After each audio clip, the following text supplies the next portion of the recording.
মার দেখো ঠান্ডা লাগছে, রেডি হয়ে গেছে। ঠান্ডা তো লাগবে, মা ভাবছিল খুব এখানে। না না না, মাথাটা ঢাকলা।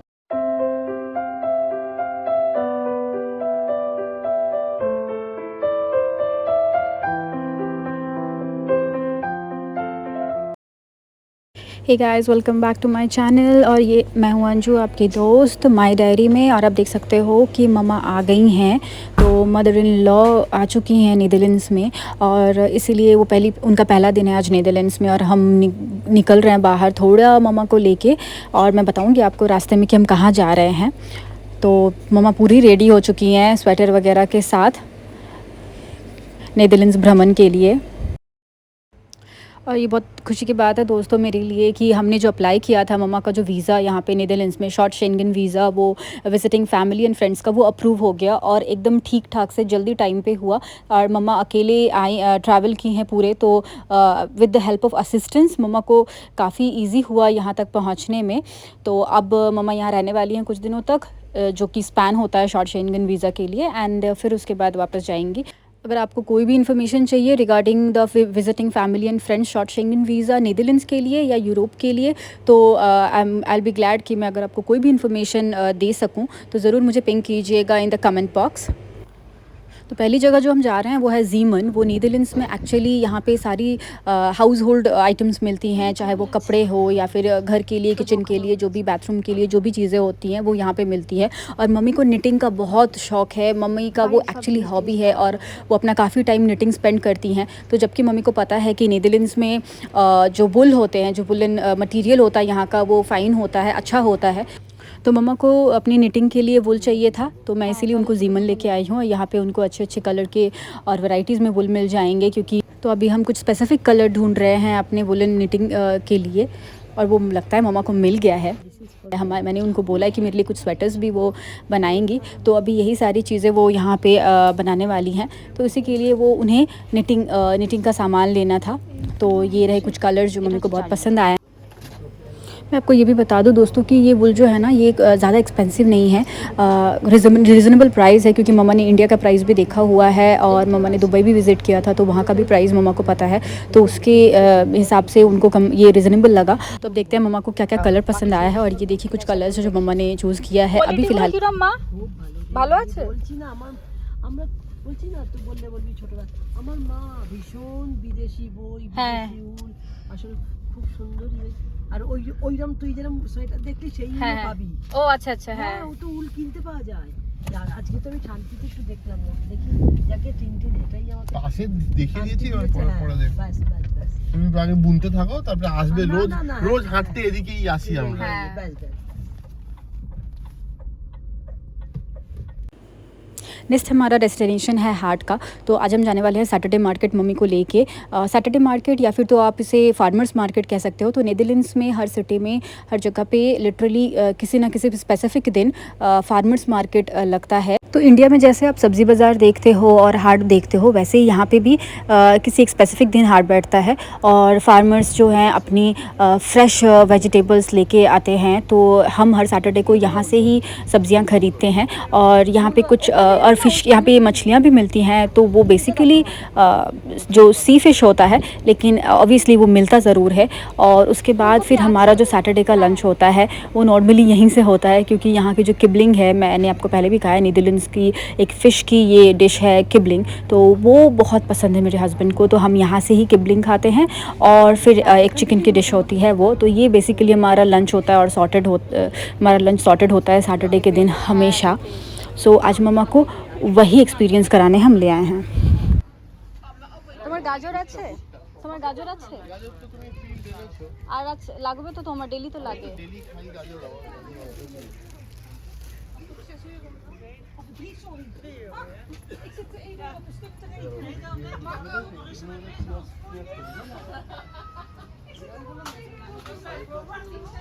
ব্রকলি পাবে, শসা আছে, এই যে গাজর আছে, টমেটো পাবে, ধনে পাতা নিয়ে নাও। এগুলো কি একটা স্প্রাউট, হ্যাঁ, কি একটা স্প্রাউট বলে। আমাদের ওখানেও হয়, ছোট ছোট ফুলকপি টাইপের। আমাদের ওখানে হয় না। আরে আছে। আচ্ছা আচ্ছা, মাইগ্রো খাবারে কি দেয়। আমাদের ওদিকে নেই। একটা বলে, না না, বক্সা এরকম পাতা হয়, কি একটা বলে। ধনে পাতা গন্ধ কিন্তু নেই মা, না গন্ধ এগুলো বিনা গন্ধওয়ালা। ছিললে বুঝতে পারবি। আমি গন্ধ পাই না এখানকার। হ্যাঁ পাওয়া যাচ্ছে কম। আচ্ছা তুই একটা বস্তা নাও না, এই বস্তা ঝুরি দিদাকে বলতে হবে। আর কিছু লাগবে তোমার? হ্যাঁ মূলো। বাস হয়ে গেল তো, নিয়ে নাও, দিয়ে আচ্ছা দাও। তাহলে হয়ে গেল তো। আর হাই হাই। যা পাঁচ নেবেন। আচ্ছা মূলো কোনটা নেবেন? এই যে এই যে ছোট এখানে নেই এটা।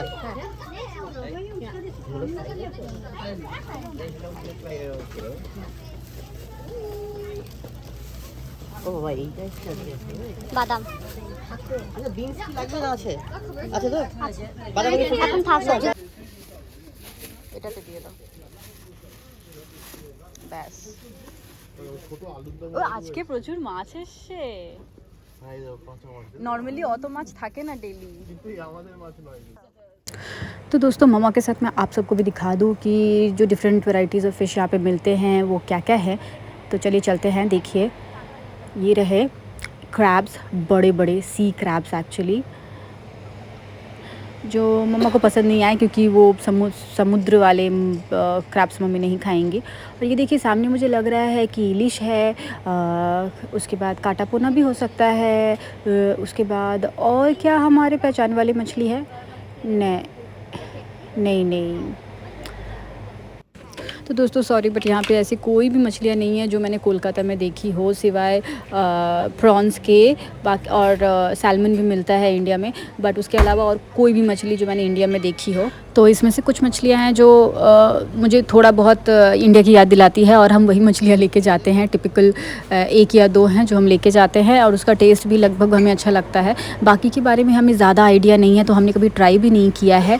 डेफिनेटली कभी सोचेंगे ट्राई करने का, बट फ़िलहाल जो यहाँ पे से 1-2 हैं वो हमारे लिए अच्छी हैं और थोड़े एक्सपेंसिव भी होते हैं मछलियाँ यहाँ पे, तो इसीलिए हम लोग चिकन और एग पेस में से इसके साथ स्टिक करके ही रहते हैं बेसिकली। बट फिर भी आप देख लीजिए क्या क्या वैरायटीज़ हैं यहाँ पे, शायद आप आपकी कुछ पहचान में आ जाए।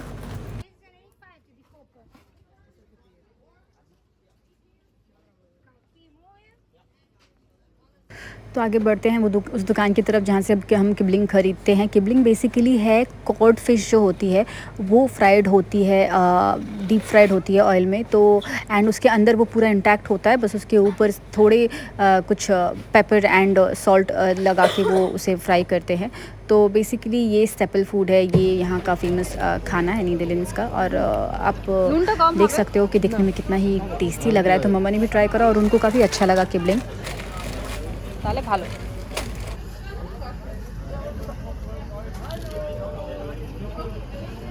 পিওর মাছ। ডাক্তার আমার মাছ। এই গাছটা পুরো নেড়া হয়ে গেল, পাতা ফাতা ছিল যা। ও কেউ নেড়া হয়ে যাবে পাতা। इसके बाद बारी है चिकन विंग्स की। तो ये दुकान है जहाँ से हम चिकन विंग्स ख़रीदते हैं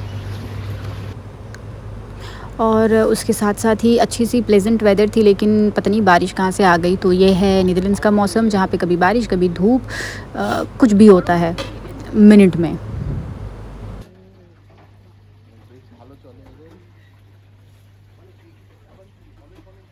के बाद हमारा नेक्स्ट डेस्टिनेशन हुआ स्किपॉल एयरपोर्ट। तो आप लोग सोच रहे होंगे कि अभी तो मम्मी आई हैं तो हम स्किपॉल एयरपोर्ट क्यों जा रहे हैं दोस्तों। सो बेसिकली हम स्किपॉल एयरपोर्ट जाएंगे प्लेन स्पॉटिंग करने के लिए, प्लेन देखने के लिए।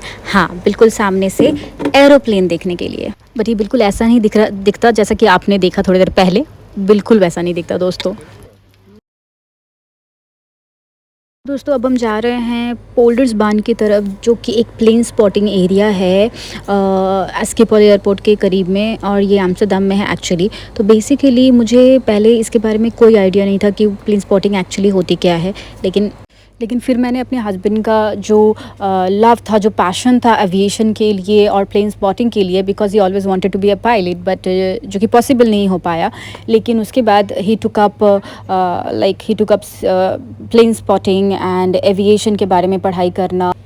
And trust me he is so good at it, ताकि वो दूर से कोई भी प्लेन देख के बता सकता है कि वो कौन सी प्लेन है और कहाँ जा रही है, कहाँ से आ रही है, एंड एवरीथिंग। तो यही होता है जो लोग का पैशन होता है ना प्लेन के लिए, एरोप्लेन्स के लिए या फिर एविएशन की तरफ, वो लोग ये प्लेन स्पॉटिंग हॉबी लेते हैं या फिर they take up this hobby, जहाँ पे they can do like they have like various things involve in this. तो इसीलिए जबकि मेरे हस्बैंड को ये पसंद है तो हम भी ये करने आते हैं। और मैंने भी जब पहली बार इसको देखा तो मुझे भी काफ़ी अच्छा लगा। जैसे आप सामने देख रहे हो, इतनी सामने से इंडिया में मैंने प्लेन नहीं देखा अनटिल एंड अनलेस हम फ्लाइट में चढ़ रहे हैं। तो ये जो प्लेन जो लैंड करती है और टेक ऑफ करती है, इसका व्यू बहुत अमेजिंग होता है अगर आप सामने से देखते हो तो। सामने से ये KLM की फ़्लाइट चली गई। और ऐसे रैंडम फ़्लाइट्स यहाँ पे स्किपल एयरपोर्ट की ये पोल्डेड बान पे रैंडम फ़्लाइट्स आते रहते हैं और काफ़ी भीड़ होती है दोस्तों। मैं आपको बता दूँ कि काफ़ी भीड़ होती है यहाँ पे। लोग अपनी गाड़ी पार्क करके यहाँ पे ये स्पॉटिंग के लिए ही आते हैं, जैसे कि आप देख सकते हो।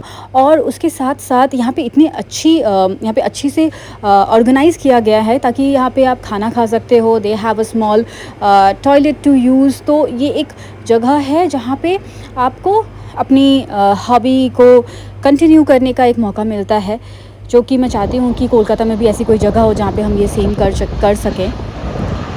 और मेरे हस्बैंड के साथ साथ मम्मा को भी ये बहुत पसंद है, तो इसीलिए ये फ़र्स्ट प्लेस होता है। अगर हम कोई भी एम्स्टर्डम आता है या कोई भी नीदरलैंड्स आते हैं ना हमारे रिलेटिव्स, तो हम पहले उनको यहीं पे लेके जाते हैं। तो देखो मम्मा वहाँ पे खड़ी प्लेन देख रही हैं और इट लुक्स सो ब्यूटीफुल। सामने से प्लेन जब लैंड कर रही है ना, बहुत खूबसूरत लगती है। वो एक अलग ही एक्सपीरियंस होता है। तो मुझे पता है आप लोगों को पता होगा इसके बारे में, बट फिर भी मैंने सोचा कि थोड़ा सा आपको बता दूं कि क्या होती है प्लेन स्पॉटिंग में। और फिर मैं दोपहर का खाना भी हम पैक करके लाए थे, तो हमने खाना ख़त्म किया और ये रही हमारी चाय विद द व्यू एयरपोर्ट के पास पे। और इसके बाद हम हेड करेंगे घर की तरफ, क्योंकि दोपहर में वेदर अच्छा था, लेकिन उसके बाद फिर बारिश अचानक से शुरू हो गई और इस बारिश में थोड़ा मज़ा ख़राब हो जाता है प्लेन स्पॉटिंग का। तो उसके बाद हम घर की तरफ चल पड़े। बट फिर से आप देख सकते हो, तो यही होता है नीदरलैंड्स में। जैसे ही हमने सोचा कि बारिश हो रही है अब चलते हैं, तो आ गई अच्छी सी धूप और इतनी खूबसूरत बादल मुझे दिख रहे थे। देखिए कितना खूबसूरत लग रहा है। तो घर की तरफ का ये रास्ता है और ये कितना खूबसूरत लग रहा है। तो मैं आपको इसी व्यू के साथ छोड़ती हुई जाऊंगी। एंड होप आप सब अच्छे हो और मेरी वीडियो को पसंद कर रहे हो। अगर आपको वीडियो पसंद आया तो आप प्लीज़ इसे लाइक करें, शेयर करें, सब्सक्राइब करें और सब्सक्राइब के पास जो बेल बटन है उसे भी प्रेस करें और नोटिफिकेशन ऑन करें, ताकि मेरी जो बाकी की वीडियोज़ हैं वो अगर आए तो पॉपअप करती जाए। फिर मिलते हैं, बाय बाय।